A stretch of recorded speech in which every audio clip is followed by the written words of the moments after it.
கள்ளக்குறிச்சியில் காவல் நிலையம் அருகிலேயே சாராய விற்பனை நடந்திருப்பதாக குற்றம் சாட்டியுள்ள எதிர்க்கட்சித் தலைவர் எடப்பாடி பழனிசாமி இந்த சம்பவத்தை கண்டித்து அதிமுக சார்பில் வரும் 24ஆம் தேதி போராட்டம் நடத்தப்படும் என அறிவித்துள்ளார்.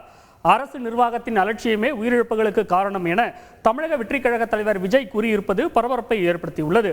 செய்தியாளர்கள் தமிழ்ச்செல்வன், பழனிவேல் வழங்கிய தகவல்களை இந்த தொகுப்பில் பார்க்கலாம்.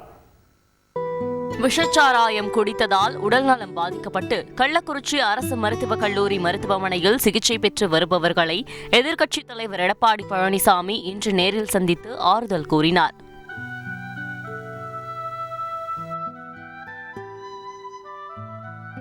தொடர்ந்து செய்தியாளர்களிடம் பேசிய அவர், காவல் நிலையம் அருகிலேயே சாராய விற்பனை நடந்திருப்பதாகவும் அதிமுக எம்எல்ஏ செந்தில்குமார் பலமுறை எஸ்பியிடம் புகார் அளித்தும் நடவடிக்கை இல்லை எனவும் குற்றம் சாட்டினார். இதுக்கு பின்புலம் திமுக கட்சி சேர்ந்த நிர்வாகிகள் தான் பின்புலமாக செயல்பட்டுக் கொண்டிருக்கின்றார்கள்.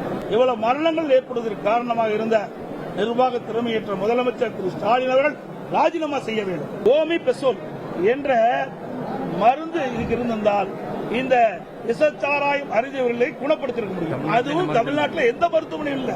உயிரிழந்தோரின் குடும்பத்திற்கு மாதம் 5000 ரூபாய் வழங்கப்படும் என அறிவித்துள்ள எடப்பாடி பழனிசாமி, தாய் தந்தையை இழந்த குழந்தைகளின் கல்வி செலவை அதிமுகவே ஏற்கும் என உறுதியளித்துள்ளார். பெற்றோர்களை இழந்து வாழும் இந்த குழந்தைகளுக்கு அனைத்து இந்திய அண்ணா திராவிட முன்னேற்ற கழகம் அனைத்து உதவிகளும் செய்யும். அவருடைய கல்வி செலவை அரசாங்கமே எங்களுடைய கட்சியை அதிமுக கட்சியை ஏற்றுக்கொள்ளும்.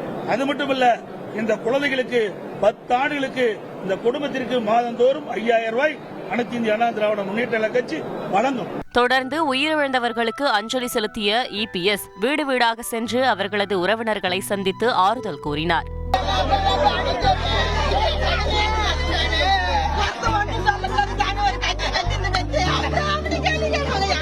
விஷச்சாராயம் சம்பவத்தில் உயிரிழந்தவர்களுக்கு இரங்கல் தெரிவித்துள்ள தமிழக வெற்றிக் கழக தலைவர் விஜய், அரசு நிர்வாகத்தின் அலட்சியமே விஷச்சாராயம் குடித்து பலர் உயிரிழக்க காரணம் என குற்றம் சாட்டியுள்ளார். விஷச்சாராயம் மரணங்களுக்கு காரணமான சமூக விரோதிகளை இரும்பு கரம் கொண்டு ஒடுக்க வேண்டும் என தமிழக அரசிற்கு மதிமுக பொதுச் செயலாளர் வைகோ வலியுறுத்தியுள்ளார். உயிரிழந்தோர் குடும்பத்திற்கு 25 லட்சம் ரூபாய் இழப்பீடு வழங்க வலியுறுத்தியுள்ள முன்னாள் முதல்வர் ஓ பன்னீர்செல்வம் முதலமைச்சர் பதவி விலக வேண்டும் என கூறியுள்ளார்.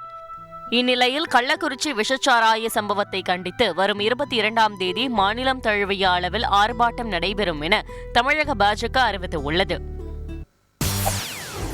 செய்திகளை உடனுக்குடன் தெரிந்து கொள்ள உடனே சப்ஸ்கிரைப் பண்ணுங்க.